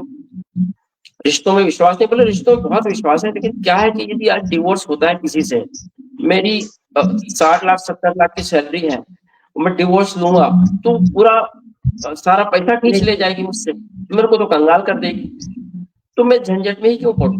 मैंने लड़की से पूछा और दूसरी लड़की से, तो उसने बड़ा खूबसूरत जवाब दिया कि देखिए, भारतीय जो कोर्ट है, न्यायालय है, उसमें 15-15 साल चलते रहते हैं, केस चलते रहते हैं। मैं तो बूढ़ी हो जाऊंगी वो केस जब तक फाइनल होगा, तो क्यों शादी करूं? मुझे अलग होना है तो 10 मिनट में अपना बैग उठाऊंगी फिर चल दूंगी, मेरे सामने पूरी जिंदगी पड़ी है। तो कितना बाजार ने कितनी बड़ी चीजें पैदा कर दी है, पूरा विचार बदल दिया पूरी पीढ़ी का, जनरेशन का। तो उस जनरेशन को इस संदर्भ में भी देखना पड़ेगा। हम सिर्फ अभिभावक की तरह सोचते हैं, लेकिन उनकी दृष्टि से जब देखेंगे तो हम लगेगा कि उनका सोच कितना अलग है, कितनी सारी चीजें बदल गई। वो उनको लगता है कि यदि मैं साल 2 साल में करोड़ रुपए कमाऊंगा और तलाक हुआ तो करोड़ रुपए तो वो उठा कर ले गई, तो मैं तो फिर वापस सड़क पर हूँ। तो चीजें इस तेजी से बदलती चली जा रही हैं, तो उस सारे संदर्भ में देखकर हमको उस पीढ़ी के मनोभावों को समझना पड़ेगा। वो इतनी आसान चीज नहीं है। और वही चीज मैं कल्पना जी के कहानियों को पढ़ते हुए सोच रहा था कि वो सारी चीजें इसमें है, वो धीरे धीरे आई है। देखिए, वो चाहती तो जैसे वो रिएक्ट नहीं किया उस गुनीता ने, तो मुझे बहुत अच्छा लगा कि वो चीजों को समझ रही थी। और कहानी के अंत में वो मुझे बहुत अच्छा लगा कि कहानी एक चीज और मैं कल्पना जी आपसे कहना चाहता था कि शायद मुझे एक सलाह की तरह है, आप उसे अन्यथा ना ले, कि एक इसमें वाक्य है कि शायद माँ के लिए गुड़िया की चोली शील की परिधि थी जिसे अनजाने ही मैं तोड़ चुकी थी। ये वाक्य की जरूरत नहीं थी। जो आपने पहले कहा है ना कि उसकी जो माँ डर गई थी कि तू खुद भी मरेगी और मुझे भी मरवाएगी, वहां ये सारी बात आ गई। कई बार कहा लेखक का मुंह भी काम करने लगता है कि शायद अभी पाठक समझा नहीं, अभी इसके कान पकड़कर समझाता हूँ कि अभी मैं ये कहना चाहता हूँ। वो चीज वही कंप्लीट हो गई थी, आपने उसको खोलना नहीं था। वो पाठक का गिरेबा पकड़ के नहीं समझाना था, वो नरेशन पर एक ही वाक्य है, पर उसका अंत में मैं जो जिस बात का हमीदार हूँ वो बात आपने अंत में संभाली कि वहां बहुत ही खूबसूरत अंत किया है आपने कि सपने देखना तो उन्हें जरूर ही सिखाना। वो अपनी पोती से कहते कि तुम जो गुड़ियाओं के बच्चे हो रहे हैं इनको सपने देखना सिखाना। और गुनीता ने आखिरी वाक्य मिताली की मतलब अपनी बहू की ओर देखती है और ये कहा, तो मिताली भी सास का मंतव्य समझ रही थी और उसने कहा मैं वनु का ध्यान रखूंगी। इसके आगे जरूरत ही नहीं थी, सारी चीजें स्पष्ट। एक इतनी बड़ी सांकेतिकता है इस कहानी में, तो कई बार हम चीजें खोलकर न कहें तो भी वो ज्यादा प्रभावी होती हैं। वो ये कहानी का प्रभाव इसी अंत में बढ़ाया है, ज्यादा इसको महत्वपूर्ण बनाया है। अब जैसे एक आपकी पहली कहानी, अरे आपको एक दिलचस्प बात बताऊं, आपने मुझे दोबारा ये संग्रह भेजा, मैंने पढ़ना शुरू किया तो मुझे लगा कि कहानियां पढ़ी हुई हैं मेरी। आपने पहली बार भेजा था तो मैं पढ़ चुका था, तो निश्चित इसके नोट्स कहीं बने हुए होंगे मेरे पास, पर अब थोड़ा सा लापरवाह भी हो गया, उम्र का भी असर आने लगा तो भूलने भी लगा हूँ। तो ये चीजें भी है, कितनी कहने कहानी। फिर देखिए स्त्री अब घूम फिर कर मिडिल क्लास की वही आ रही है। तो जो लक्ष्मी जी ने कहा कि ये स्त्रियों की चिंता की कहानी है, यथार्थ की है, पर इसमें जो एक अच्छी और मजबूत बात है वो कहना चाहता हूँ कि इसमें यथार्थ तो है, लेकिन जीवन अनुभवों के या आसपास के देखे हुए अनुभवों को कहानी में रूपांतरित करने की कला भी है। वरना मैंने देखा है कि यथार्थ इतने दबाव और इतने अतिरेक के साथ आता है कि कई बार वो रिपोर्टाज की तरह लगने लग जाता है। हमें लगता है कि हाँ हुआ है ऐसा, लेकिन इतने अतिरेक के साथ आने के बाद वो फिर कहानीपन खो देता है। इसमें कहानीपन को बचा के रखा है। जैसे आप वो पहली कहानी है, उसमें वो उसकी बहन की बेटी को साथ लेकर आती है। वो कहानी भी बहुत सांकेतिकता में खत्म होती है कि वो निर्णय ले लेती है कि मुझे इसको लेकर जाना है, इसका जीवन बचाना है। आप जैसे लक्ष्मी जी ने कहा कि वो चाहते कि निर्णय पहले लेती, लेकिन कहानी इतनी रियलिस्टिक होती तो फिर सारी चीजें टूटने लगती। देखिए पत्रकार और एक लेखक में थोड़ा अंतर होता है। पत्रकार सच के साथ होता है, लेकिन लेखक न्याय के साथ होता है। पत्रकार घटना को हूबहू कह देता है कि ये सच है, लेकिन लेखक की जिम्मेदारी इससे थोड़ा आगे जाती है कि होना क्या चाहिए। सच को प्रकट करने के बाद उसको ये भी बताना पड़ता है, चाहे संकेत में बताए कि, लेकिन जैसे इसमें है कि स्त्री की दुविधाएं, स्त्री की चिंताएं पत्रकार कभी नहीं बताएगा, लेकिन मनोरमा जी जब बताती है तो मुझे लगता है कि कहानी यहाँ, कहानी की जिम्मेदारी, कहानी का दायित्व यहाँ से शुरू हुआ है। एक दिन का सफर जो मूल कहानी है, मैं मेरे पास बस आपने अच्छा किया कि इतनी चीजें विस्तार में बता दी, तो मेरे लिए अब गुंजाइश नहीं है। आखिरी सिगरेट का जिक्र किया लक्ष्मी जी ने, बताऊं कि बहुत अच्छी बात है कि देखिए छोटी छोटी जो अपेक्षाएं स्त्री के साथ होती है ना, तो उसका बड़ा असर पड़ता है। पुरुष को लगता है कि क्या है भाई, तुम घूमने जा रही हो, मुझे नहीं चलना, या तुमने ये क्या पहना, डांट दिया। लेकिन एक स्त्री की अपेक्षाएं छोटी छोटी चीजों में ही दबी होती हैं। वो कभी बड़ी अपेक्षाएं लेकर परिवार में चलती ही नहीं है।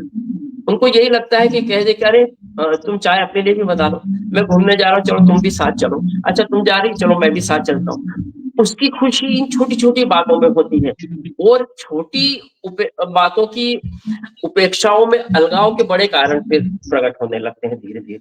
उसे लगता है कि जब मेरी छोटी चीजों की परवाह नहीं है तो मैं बड़ी अपेक्षाएं कैसे प्रकट करूं। तो जैसे सिमोन de beauvoir ने एक चीज कही थी, आपको ध्यान होगा, एक सेकंड सेक्शन की पुस्तक है, कि स्त्री पैदा नहीं होती, बना दी जाती है। आपने देखा होगा मिडिल क्लास फैमिली में कि पुरुष क्या करता है, सीधे सीधे परिवार में शासन प्रकट नहीं करता है। जैसे इसमें था ना, गुनीता का जो पिता था, गाड़ दूंगा दोनों को आंगन में। पुरुष क्या करता है मध्यवर्गीय परिवार में कि पत्नी को आगे करता है, उसको पितृसत्तात्मकता के प्रतीक के रूप में सामने रखता है। वो कहता है ना कि भाई देखो, तुम ये बहू को पूछे बगैर चली गई बाहर, तुम घर की मालकिन हो, तुम्हारा होल्ड होना चाहिए, तुम ध्यान रखो इन चीजों का। ये कैसे कर रही है इस तरह से, अरे देखो उसने सब्जी बनाई क्योंकि मुझे तो भिंडी की सब्जी पसंद ही नहीं, उसको चाहिए कि वो पूछे, तो खुद नहीं कहेगा, पत्नी को कहेगा, उसको ये सिखा के रखो किसको क्या पसंद है वो बनाए। तो धीरे धीरे वो जो स्त्री है साथ, उसको लगने लगता है कि हाँ घर की मालकिन तो मैं हूँ, मुझसे पूछकर सारा होना चाहिए। वो धीरे धीरे कब पितृसत्तात्मकता में रूपांतरित होने लगती है, उसको इसका आभास ही नहीं होता है। और जो कहते लोग स्त्री स्त्री की दुश्मन होती नहीं है, वो पुरुष उसका उपकरण की तरह इस्तेमाल करता है, उसको उस तरह से उसका उपयोग करने लग जाता है, उसको पता नहीं चलता है कि मैं एक हथियार की तरह, एक औजार की तरह, एक उपकरण की तरह इस्तेमाल हो रही हूँ। ये कहानियां इसी उपकरण के इस्तेमाल की तरफ संकेत करती हैं। ये जो एक दिन का सफर है, दोनों को नौकरी पर जाना है, लेकिन कोई किसी की मदद नहीं करना चाहता है। वो खिड़की खुली है तो अंततः वो स्त्री ही उठती और बंद करती है, कि भूल जाते हैं कि बगल में घर में कोई हारा थका भी सोया होगा जिसे नींद की जरूरत है, जिसे नींद की जरूरत प्रार्थना से ज्यादा होगी। पड़ोस में कोई भजन गा रहा है, चिल्ला रहा है जोर जोर से, वो कभी परवाह नहीं करेगा आसपास के लोग। और जो धार्मिक किस्म के लोग होते हैं वो कभी कभी इतने अतिरेक में चले जाते हैं कुछ लोग, कि वो दूसरों की वो छोटी छोटी मौलिक स्वतंत्रता का भी अतिक्रमण करने लग जाते हैं। उनको ये चिंता नहीं होती है कि रात के 10 बज रही हैं कि सुबह के 4 बज रहे हैं। वो सोचते हैं कि जीवन जब हमारा शुरू हुआ तो सबका इसी तरह से होना चाहिए, उसी तरह से सारी चीजें घटित होनी चाहिए। जैसे इसी में एक है कि वो नौकरानी के साथ वो सवाल, उसका संवाद मनोरमा जी बहुत खूबसूरत है कल्पना जी, कि वो पूछती है कि कुछ नहीं दीदी, हमारी जिंदगी की असली सूरत यही है कि तेरे चेहरे को क्या हुआ। हालांकि संवाद थोड़ा भारी है, बस इसमें एक थोड़ी सी दिक्कत यही है इस कहानी में कि पात्रों के हिसाब से संवाद की भाषा नहीं तय हो पाई। नौकरानी के मुंह से ये जबान में ये शब्द थोड़े भारी हो गए, लेकिन बात बहुत अच्छी बड़े मार्के की है कि कमली तेरे चेहरे को क्या हो गया, पति ने मारा था उसको। कि कुछ नहीं दीदी, हमारी जिंदगी की असली सूरत यही होती है। पिटाई हो गई है लेकिन वो उसको सहजता से स्वीकार करती है कि पति ने मारा है, क्या करे, यही हमारी जिंदगी है, यही है। तो कहती तू खुद चली जाती, ले आती दवा अपने लिए। तो उसने कहा दिन भर मरती हूँ दीदी, दुकान जाने का मन नहीं करता। देखिए दोनों की स्थिति ऐसी, वो नौकरानी है उसकी भी यही स्थिति है कि दिन भर काम के बाद उसकी इच्छा नहीं होती कि अपने लिए कुछ करे। और जो मालकिन है खुद, उसकी स्थिति यही है कि उसको अपनी रिपोर्ट लानी है लेकिन उसके पास समय नहीं है और पूरे परिवार के पास भी समय नहीं है उसके। तो क्लास माइग्रेशन का कोई अर्थ नहीं रह गया दोनों के लिए। स्त्री दोनों जगह एक ही है, एक ही स्थिति में जी रही, चाहे नौकरानी हो चाहे मालकिन हो, उनके लिए कोई फर्क नहीं पड़ा। स्त्री किसी भी वर्ग में हो, अंततः उसको स्त्री ही बनकर रहने के लिए विवश किया जाता है। वही सारी चीजें होती हैं। दोनों स्त्रियों के काम की थकान, दोनों थकान की मारी है, लेकिन खुद के लिए समय दोनों के पास नहीं है। दोनों को जो कुछ करना पड़ रहा है परिवार के लिए करना पड़ रहा है, सारी चीजें वही होती है। वो कहती भी है ना कि क्यों उठती है अपनत्व की चाहत, साझेपन की तमन्ना, सबकी आंखों में अपने लिए चिंता का रमान, किसी की परवाह में अपना सुकून। स्त्री की सबसे बड़ी एक, मैं इसको कमजोरी की तरह देखता हूँ कि किसी की परवाह में अपना सुकून, कोई परवाह करे। ये एक सीमा तक देखने के बाद परवाह की अपेक्षा नहीं रखनी चाहिए। जैसी आपकी अपेक्षा खत्म होगी आपके लिए परवाह शुरू हो जाएगी। पर बहरहाल ये कहानियां एक स्त्री दृष्टि से नहीं लिखी गई, मैं तो नहीं मानता। ये एक संपूर्ण कहानी दृष्टि है, इनमें सभी तरह की चीजें हैं। यथार्थ को प्रकट करने का कथा कौशल सबसे अच्छा मुझे लगा। भाषा तो कल्पना जी आपके पास अच्छी है, ट्रीटमेंट बहुत अच्छा है। कहानी बहुत व्यवस्थित ढंग से आगे बढ़ी है, संवाद कम है लेकिन असरदार है। तो ये चीजें आप आगे के लिए आपको ज्यादा रास्ता खोलती हैं। और क्या कह सकता हूँ, मेरी शुभकामनाएं हैं आपके लिए कि और ज्यादा बड़ी कहानियां और उपन्यास अब आपका आना चाहिए। बहुत बहुत धन्यवाद आप सबको, कुछ ज्यादा ही समय लिया मैंने आप लोगों का। नहीं कोई बात नहीं सर, बहुत अच्छा लग रहा था आपको, आप दोनों को सुनना। मैं यूं कहूंगी कि बहुत अच्छे तरीके से आपने अपनी बातों को कहा और कुछ एक बातें तो वाकई ही दिल को छू गई। अक्सर हम ये जैसे बात सुनते हैं कि स्त्रियां स्त्रियों की दुश्मन होती है, और बड़े अच्छे तरीके से आपने ये बताया कि ये भी एक पितृसत्ता का या पुरुषों का एक कह लो औजार है कि किस तरह से वो स्त्रियों को स्त्रियों की दुश्मन बना देते हैं। और स्त्रियों पर बनाए गए जो चुटकुले हैं या जो मजाक हैं, हम बड़े आसानी से, ये भी स्त्रियों की ही हिम्मत है कि अपने विरुद्ध वो अपना उपहास उड़वाकर भी बहुत खुश रहती हैं। तो ये भी एक बहुत बड़ी बात है। तो मैं बढ़ती हूँ मनोरंजन की ओर। आपने सही कहा। मैंने मेरे साथ एक स्त्री काम करती थी, मेरी माता थी। तो एक बार एक हमारे साथ और ऑफिसर थे, तो वो उनके बारे में तो बड़े जिंदादिल है, बड़े जिंदादिल है। तो जो मेरी माता थी उसने कहा कि सर ये इनके बारे में कहते बहुत जिंदादिल। आपने एक बात मार के इनका नहीं बताई कि जिंदादिल जब तक जब ये मजाक करते हैं सबसे और स्त्रियों से, स्त्री इनसे मजाक कर लेगी तो इनको चोट पहुंचती है। तो जिंदादिल काहे के हुए, ये तो एक तरफा जिंदादिली हुई ना। जिंदादिल आदमी तो मजाक सुनना भी पसंद करता है, सहना भी पसंद करता है। तो वो बात बड़े मार्के की है। पुरुष देखिए मज़ाक करेंगे, लेकिन उन पर मज़ाक आ जाएगा, उनका मज़ाक उड़ेगा तो सहन नहीं कर पाता है। जबकि दोनों चीज़ें होनी चाहिए उसमें। स्त्री अपेक्षाकृत ज़्यादा सहनशील होती, ज़्यादा उदार होती है। हमें इन चीज़ों को हमें खुद ही रोकना होगा। जैसे मैं अक्सर ये करती हूँ, जैसे कोई बात सुनती हूँ या कोई कहता है, औरतों की तरह बात मत करो। What is this? क्या मतलब है? क्या यस, कहना चाहते हो? हाँ, क्या यू आर संदेश राइट। देना चाहते हो इससे? औरतों की तरह बात मत करो मतलब व्हाट? तो ऐसी बातें हाँ, मत मैं करो, ऐसी बातें लेडीज़ करती हैं। कैसी बातें लेडीज़ करती हैं? मैं तो देखिए माफ कीजिए, मैं बीच में एक वो बोलना चाहती हूँ, सुनिए।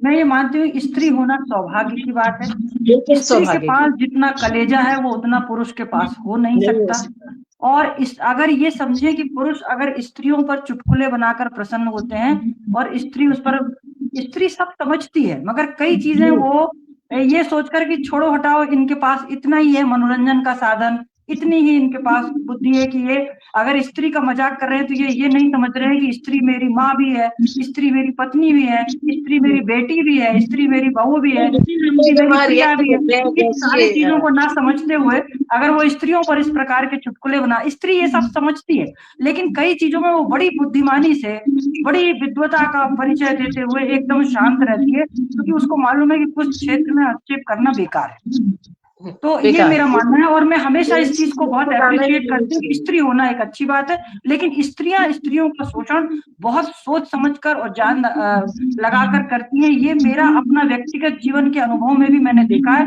कि स्त्रियों की दुश्मन हो जाती हैं और स्त्रियों को पीछे धकेलने में स्त्रियां पुरजोर कोशिश करती हैं, वो पुरुषों के साथ हो जाती हैं। हो जाते हैं। ये चीज तो हाँ वो या होती है। कुदरत की बात कह सकते हैं कि आप अपोजिट अट्रैक्शन की बात कह सकते हैं कि उस अट्रैक्शन के तहत वो पुरुषों की तरफ हो जाती हैं, हाँ चाहे वो वो फिर जो भी उनके हो, ससुर हो, उनके सबका जेठ अपना हो, अपना अलग उनके अलग बेटे होता हो, है, तो अपना ये अपना अलग अलग जी तरीका है। जी जी। चलिए वार्ता इस टॉपिक पे एक अलग विषयों पे हम कभी चर्चा करेंगे, जैसा कि अभी लिव इन की बात हो रही थी या शादी ना करने की बात हो रही थी। तो इन विषयों पर भी हम जरूर बात करेंगे क्योंकि इस पर बात होनी चाहिए। फिलहाल जी हम बढ़ते हैं मनोरमा जी की ओर। मनोरमा जी, एक सवाल मेरे जहन में बार बार आ रहा था आपकी कहानियों को पढ़कर, और जैसा कि अभी जोशी जी ने कहा है कि आज के जमाने में जब औरतें बहुत आगे निकल गई हैं, वो सिगरेट भी पी रही हैं, वो पुरुषों के बराबर अपने काम कर रही हैं, या वो आसमान छू रही हैं, या बहुत हर तरीके से बहुत ज्यादा स्वतंत्र है, और बड़े मुद्दे हैं कहानियों के। जैसा कि अभी इन्होंने कहा कि आप एक छत के नीचे भी तलाक की तरह से रह रहे हैं। दो लोग शादी करते हैं, लेकिन वो एक छत के नीचे भी एक कोल्ड वॉर की तरह अलग अलग रूम्स में रहते हैं, बच्चों के हाँ, बड़े होने का इंतजार करते हैं, और 60 के बाद या 50 के बाद वो डाइवोर्स लेते हैं, या वो शादी करना ही नहीं चाहते हैं, या वो लिव इन में रहकर उसके बाद शादी करते हैं। तो ये जो नई हमारी प्रॉब्लम्स हैं, इसके बीच में जब आपने इन कहानियों को कहा आज के इस दौर में, जो मैं कहती हूँ कि कई लोग तो कहते हैं कि ये तो अब रहा ही नहीं, बहुत पीछे छूट गया है ये दर्द, ये जो बातें आपने अपनी कहानियों में कही हैं, तो इसके लिए आप ये कहना कैसा, मतलब कई लोग कहते हैं कि आपने स्त्रियों के इस दर्द को बुनाना चाहा, या एक दर्द को समेटना चाहा अपनी कहानियों में कि ये ज्यादा पढ़ी जाए या दिल से, आप क्या कहना चाहेंगे इसके बारे नमस्कार सोनिया जी। और कहानियों पर इतनी अच्छी चर्चा हो रही है, इतनी ने जो भी बातें कही, सुझाव दिया जो जोशी साहब ने, और लक्ष्मी पांडे जी ने जो बातें कही, उससे मनोबल भी बढ़ा और सुझाव भी मिले, सीख भी मिली मुझे। और जो बात आप कह रही हैं, तो मुझे लगता है कि जो दर्द है ये भुलाया नहीं गया, मुझे लगता है ये दर्द अभी जड़ों में है और इसको जाने में समय लगेगा, और ये गया नहीं है। चुटकी भर कहीं कुछ अच्छा दिख रहा है, उजास दिख रही है, वो चुटकी भर ही लगती है मुझे, क्योंकि मेरा जुड़ाव गाँव से रहा है और मैंने कस्बों को देखा है, गाँव को देखा है, ऐसे भी गाँव को देखा है जहाँ सड़क अभी पहुँची नहीं। तो उन गाँव में अभी इससे भी ज़्यादा बदतर हैं चीज़ें, स्थितियाँ। तो कुछ बदला नहीं है, और जो बदला है वो बहुत ऊपर सतह है बदलाव की। तो ये कहानियाँ सच्चे दर्द की हैं और देखे हुए हैं। लोगों को हमने इन दर्दों में देखा है, जो कि जोशी जी ने कहा है कि पुरुष होते हैं अपनी जो कहते हैं दूसरे का कंधा लेना बंदूक चलाने वाली बात, तो ये मैंने देखा है बहुत नजदीक से कि अपनी बात कहने के लिए पत्नी को उकसा दिया, अब पत्नी बहू से झगड़े, यहाँ स्त्रियां भिड़ गई, पुरुष आराम से तमाशा देख रहा है और फायदा भी ले रहा। बहू कह रही नहीं ससुर जी तो हमारे बड़े अच्छे हैं, बड़े ये तो अच्छे हैं। ऐसी है क्योंकि ऐसे हमारे साथ व्यवहार कर रही है। तो मुझे लगता है कि दर्द अभी कहीं घटा नहीं है, बस एक परत आ गई है उसके ऊपर, एक जैसे चुंगम के ऊपर एक मिठास की परत होती है, बस वो थोड़े विकास के नाम पर ये हो गई है, अदरवाइज तो कहीं अभी निकले नहीं है, समय लगेगा।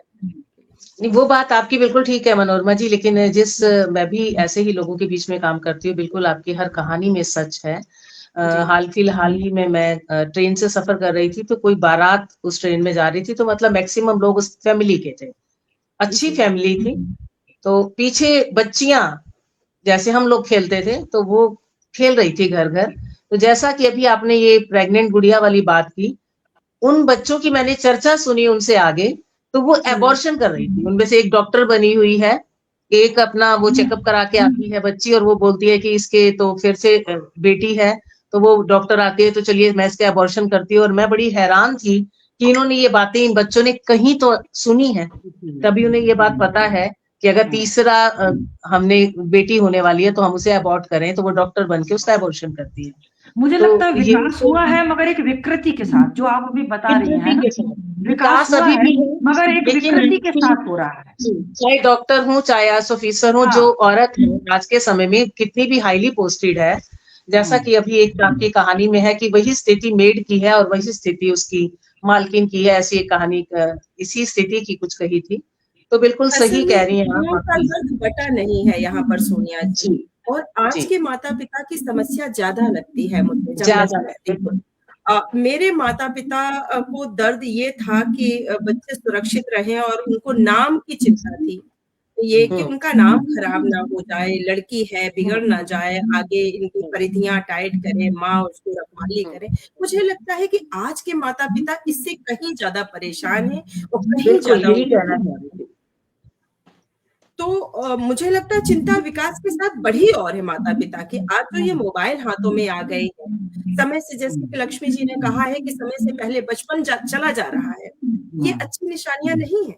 नहीं, बिल्कुल नहीं। बचपन खो जाना तो बिल्कुल ही मतलब अच्छी बड़ा दुखद है, बड़ा दुखद है। मतलब बचपन में जो बच्चों को प्यार और अनुशासन जो मिलता है, वो एक ऐसी खाद है, वो ऐसी एक ताकत है जो आजीवन उनको जीवन के उतार चढ़ाव और तमाम दर्द, मुश्किल परेशानियों को सहने की शक्ति देती है, उनको दृष्टि देती है, नजरिया देती है।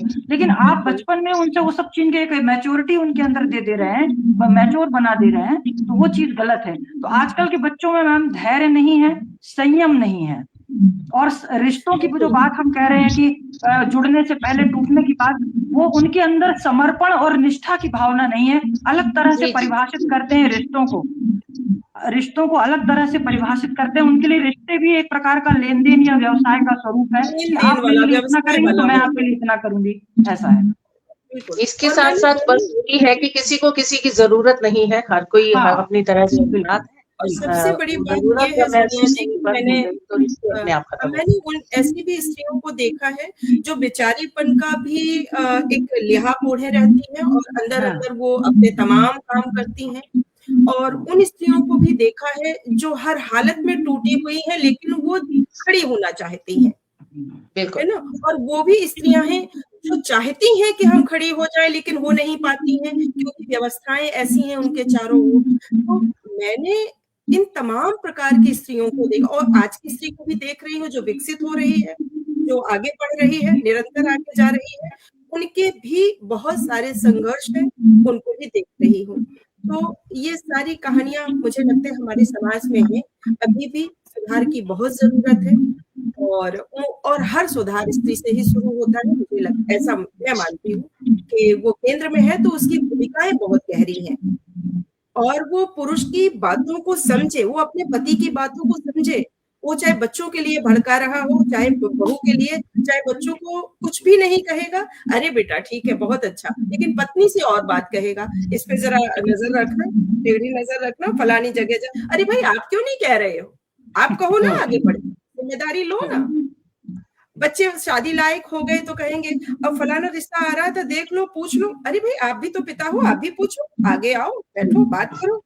लेकिन जब पूछने की नौबत आएगी, एक बात का मुझे ध्यान आया, अभी जोशी जी बोल रहे थे सर, आप तो आपने शायद ये कहा कि वो जो स्त्रियां परवाह की चिंता करती हैं, उनको परवाह क्यों चाहिए इससे, अपने आप में इतना सुदृढ़, वो बात मेरे दिमाग ने और दिल ने दोनों ने पकड़ ली सर। मैं ये कहना चाहती हूँ, स्त्रियां बहुत सुदृढ़ होती हैं, लेकिन वो जो परवाह अपने पति से या अपने बच्चों से चाहती हैं वो प्यार है। कितनी भी सुदृढ़ स्त्री हो और अब बहुत ही आत्मदृढ़ हो, आत्मविश्वास वाली हो, प्रेम तो उसको भी चाहिए, और वो बिल्कुल अपने पति से जो परवाह चाहिए वो एक्चुअली उसको प्रेम। जोशी जी से बात करते हैं। लक्ष्मी जी, प्रेम भीख में नहीं लिया जा सकता, डरा धमका कर नहीं लिया जा सकता। प्रेम बहुत स्वाभाविक चीज है, स्वाभाविकता में लिया और दिया जाता है। प्रेम एक क्षण का निर्णय होता है, कुछ तय करके नहीं होता है कि मैं कल सुबह 10:20 में कॉलेज पहुंचकर फला लड़की से प्रेम करना शुरू कर दूंगा। वो एक क्षण में घटित हो जाता है, और किसी को डरा धमका कर प्रेम नहीं लिया जा सकता, दान में नहीं लिया जा सकता, भीख नहीं मांगी जा सकती। जब आपने देख लिया कि आपका पति, आपका दोस्त आप उपेक्षा कर रहे हैं, लगातार कर रहे हैं, एक सीमा के बाद उससे बाहर आ जाना चाहिए। रिश्ते में बने रहे, पर भीख की मुद्रा बदल देनी चाहिए। नहीं, भीख की मुद्रा से नहीं है, लेकिन ये कहना सर, ये सारी बातें जानते हैं कि भीख में नहीं मिलता, जबरदस्ती नहीं मिलता, लेकिन स्त्री का मन है, वो अपने पति से उम्मीद तो रखती है लास्ट मोमेंट तक। बिल्कुल, कि वो मेरी परवाह करती, ये एक तरह की उम्मीद, एक परवाह चीज उसको रहती है जीवन में। लक्ष्मी जी, लेकिन यही जोशी जी कह रहे हैं, वही तो कमजोर बना रहा है। यही बात मुझे लगता है, नहीं कल्पना जी, मैं इस बात को पता है थोड़ा सा अलग तरह से सोच, मुझे लगता है कि जिस दिन स्त्रियां भी इस तरह की थोड़ी सी उम्मीद, थोड़ा सा प्रेम की परवाह की बात छोड़ देंगी, तो ये पूरा सब कुछ बहुत तकनीकी हो जाएगा, और जो हमारे अंदर की, जो हमारा मर्म है, जो एक संवेदनशीलता है हमारी, जो एक स्त्रीत्व है हमारा, जो एक मनुष्य के अंदर जो भावनाएं होनी चाहिए, जो उसके मन में जो विगलन की शक्ति है, वो सारी खो जाएगी अगर हम अपने आप को इतना सुदृढ़ बना लेंगे कि हम प्रेम की, ना मैं तुमसे प्रेम की परवाह करूं, ना तुम मुझसे करो।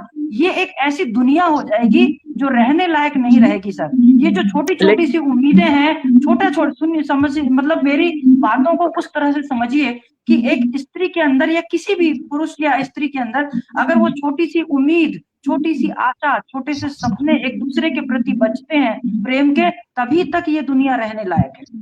वो तो ठीक है, अदरवाइज इतना ज्यादा मशीनीकरण हो जाएगा कि बस। जब रिश्ते जब टिकते हैं, जब दोनों तरफ से बराबर की बात हो, संतुलन में रिश्ते बनते हैं। और आप स्त्रीत्व की जो बात कर रही है, स्त्रीत्व की जो सुदृढ़ता है वो गिड़गिड़ाहट में शामिल नहीं है कि उसकी आप जब, वो पुरुष तो चाहता ही यही है कि इसी तरफ जीवन भर बनी रहे, उसी चीज को तो तोड़ा जाना चाहिए। वो तो चाहेगा कि जिस दिन से ब्याह कर आई है, 30 हो, 40 साल, 50 साल हो गए, अभी भी वैसी विनय की मुद्रा में, और स्त्री को लगता है कि ये मेरा स्त्रीत्व है, मैं इतनी विनयशील हूँ, प्रेमिल होना चाहिए। नहीं सर, मैं शायद ठीक से एक्सप्लेन नहीं कर पा रही हूँ उसको। गिड़गिड़ाने की बात नहीं है, रोने की बात नहीं है, उसके चरणों में गिर जाने की बात नहीं कह रही हूँ मैं। ये मन की बात है कि मन की अपनी एक दुनिया है जहाँ वो एक उम्मीद रखता है, बस। वही बात जोशी जी कह रही है, हम उस तरह से प्रदर्शित नहीं करते हम, लेकिन मन में एक उम्मीद, एक मन जो है वो उसकी चाहना एक होती है, बाकी हम बाहर से तो स्ट्रांग बने ही रहते हैं। जी जी जी, नहीं बिल्कुल, आप जो कह रही हैं नहीं है। स्त्री कोमल है, मन कोमल है, प्रकृति कोमल है, स्त्री का मन भी कोमल है, और उसकी चाहना है कि उसे, जैसे आपकी कहानी की लास्ट लाइन मुझे बड़ी अच्छी लगी आपने, जिसमें वो नायिका कहती है ना अपने बेटे से, या कुछ सोचती है कि सबने तो उनको छोड़ ही दिया है, क्या मैं भी छोड़ दूं उनको अकेला। ये बड़ी अच्छी लाइन है, मतलब ये हमारी एक भारतीय संस्कृति के में ढला हुआ जो हमारा मन है, जिस मन की बात मैंने की कि वो कहीं ना कहीं एक बारीक सा बंधन तो रखता ही है, कहीं ना कहीं कोई सपने की डोर तो बांधे रहती है, आशा की कोई डोर तो बांधे ही रहती है, उसके तहत वो अपने आप को प्रताड़ित कर सकती है। मैं गिड़गिड़ाने की बात नहीं करी, वो तो गलत बात है ही, गिड़गिड़ाना या चरणों में गिर जाना या वो तो बात अलग है। मन की बात कर रही थी कि मन ऐसा भी है कि सब कुछ बर्दाश्त करने वाला भी, कि क्या मैं उनको अकेले छोड़ दूं। मुझे वो लाइन बहुत आपकी अच्छी लगी। यहाँ यहाँ से से बड़ी कैसे बात छोड़ है दो। लक्ष्मी जी, मनोरमा जी की कहानी की एक अंतिम लाइन है एक दिन का सफर की, कि उसके पास न कहने के सिवा कोई चारा नहीं बचा था। जी तो स्त्री को न कहते हुए तो आना चाहिए। पुरुष जी, का जो गैर जरूरी अहम है वो तभी टूटेगा जब स्त्री को न कहना आएगा, बिल्कुल है बिल्कुल। ना? हाँ, तभी ये कहते हैं, ऐसा भी क्या दीवानापन, ऐसा भी क्या प्यार नदी, ऐसा भी क्या दीवानापन, ऐसा भी क्या प्यार नदी, मिलने सागर से जाती है तू ही क्यों हर बार नदी। हाँ, और बिल्कुल किसके बहुत यशकों की नमकीनी रखता है फिर सतहों पर, किसके यशकों की नमकीनी रखता है फिर सतहों पर, जबकि मीठापन सागर पर हंसकर देती वार नदी।